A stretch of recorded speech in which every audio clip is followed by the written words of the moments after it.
Tony Gonzaga, suportado ang pagbubuntis ni Alex Gonzaga. Buong suporta ang ipinahayag ng actress at host na si Tony Gonzaga sa pagbubuntis ng kanyang kapatid na si Alex Gonzaga, na kasalukuyang nagdadalang tao sa kanilang unang anak ng asawang si Mikey Morada. Sa isang pahayag, hindi maitago ni Tony ang kanyang kasiyahan sa panibagong yugto ng buhay ng kanyang kapatid. Ayon sa kanya, matagal na nilang hinihintay ang magandang balitang ito para sa kanilang pamilya. Ibinahagi rin ni Tony na labis siyang natuwa nang unang malaman ang pagbubuntis ni Alex.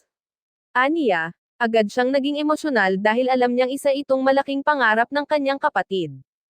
Excited na ako maging tita ulit, ani Tony, sabay pagbabahagi ng kanyang saya sa paparating na bagong miyembro ng kanilang pamilya. Ayon pa kay Tony, handa siyang umalalay kay Alex sa bawat hakbang ng pagbubuntis nito.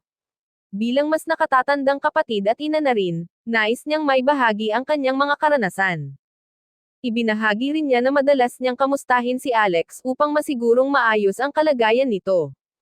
Ayon kay Tony, mahalaga ang emotional support sa panahon ng pagbubuntis. Samantala, nagpapasalamat naman si Alex sa patuloy na suporta ng kanyang ate. Aniya, malaking bagay ang pagkakaroon ng gabay mula sa taong malapit sa kanya.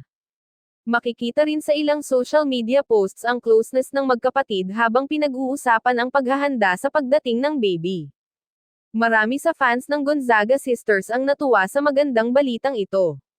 Ayon sa kanila, inspirasyon ang matibay na samahan ng magkapatid. Hindi rin nagpahuli si Mikey Morada sa pagpapasalamat kay Tony sa pagiging supportive nito sa kanyang asawa. Ayon sa ilang observers, mahalaga ang suporta ng pamilya sa isang buntis, lalo na sa unang pagkakataon na maging ina. Patuloy din ang pagbuhos ng pagbati mula sa kapwa celebrities at fans para sa Gonzaga family. Sa kabila ng kasiyahan, pinili pa rin ng pamilya na panatilihing pribado ang ilang detalye ng pagbubuntis. Gayunpaman, malinaw na puno ng saya at excitement ang buong pamilya sa pagdating ng bagong miyembro. Sa ngayon, patuloy na inaabangan ng publiko ang susunod na updates mula kina Tony at Alex Gonzaga habang naghahanda sila sa panibagong chapter ng kanilang buhay bilang pamilya.